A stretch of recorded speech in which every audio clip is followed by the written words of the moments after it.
aften og velkommen til nyhederne. I går aftes blev det afgjort, hvilke atleter, der skal repræsentere Danmark ved det kommende OL i Beijing. Der har længe været polemik omkring Kina som værtsland for det kommende OL på grund af overtrædelsen af menneskerettighederne. Nogle lande de har overvejet en boykot, men nu er de danske atleter udtaget, og det tyder på, at Danmark ikke har tænkt sig at blande sig politisk i de sportslige begivenheder.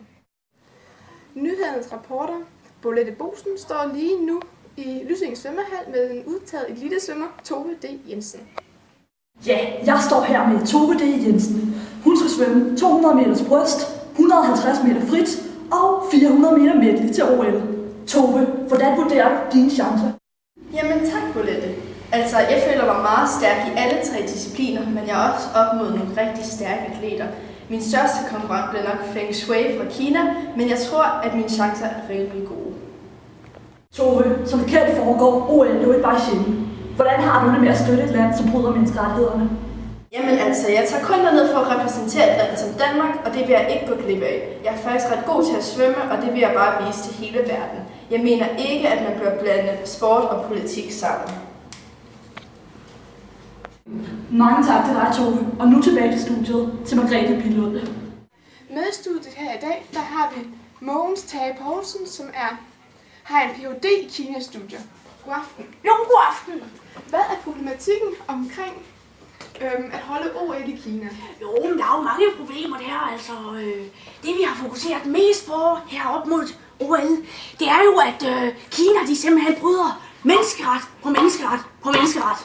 Så derfor så er det et stort problem. Og for eksempel et stort problem er jo, at det her kinesiske samfund er jo bygget op efter den maoistiske kommunisme, hvilket jo gør, at der faktisk ikke rigtig er nogen borgerrettigheder til den almindelige kineser. Man kan faktisk ikke bestemme, hvem i landet, der rent faktisk skal bestemme, fordi det er afgjort af kommunisterne selv. Det er et problem.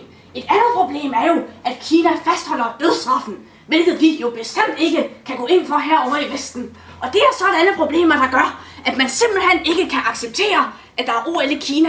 I nogle af lande, så siger man jo, vi boykotter. Og der må jeg sige, det har Danmark så ikke gjort, og det kan vi jo så overveje, hvorfor vi ikke har. Tak.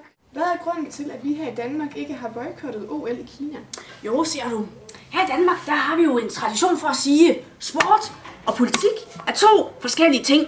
Vi adskiller de 2 forskellige ting. Derfor så mener vi jo her i Danmark, OL har noget med sport at gøre, men ikke noget med politik at gøre. Derfor så siger vi, så kan vi godt sende vores atleter til Beijing eller Peking, som jeg måske vil sige, alligevel. Men, ja, som sagt, så er der jo mange problemer forbundet med det her. Det her menneskerettigheder, de skal jo bare overholdes. Men alligevel, her i Danmark er vi jo meget, meget afhængige af Kina. Kina giver os forskellige tøj og legetøj og elektronik og jeg ved ikke hvad. Prøv at tænke på, hvis vi skulle boykotte Kina, så skulle vi også undvære tøj på kroppen, og vi skulle undvære at spise ris til vores aftensmad, og vi skulle også undgå at sidde med vores smarte computer og tv og alt muligt andet, hvad vi bruger her i Danmark. Så derfor så er det faktisk stort set umuligt for os her i Danmark at sige, at vi boykotter Kina. Og en boykot af OL vil jo ikke være en boykot af Kina. Og så er der lige et spørgsmål her på falderæbet, Mogens. Hvad mener du så om Danmarks chancer her i det kommende OL?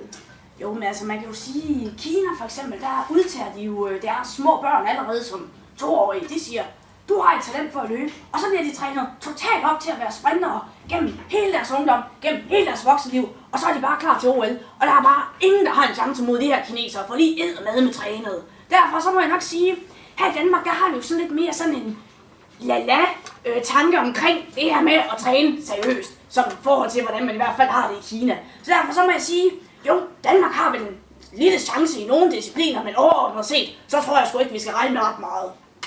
Tak for i aften. Håber I vil se med i morgen kl. 6.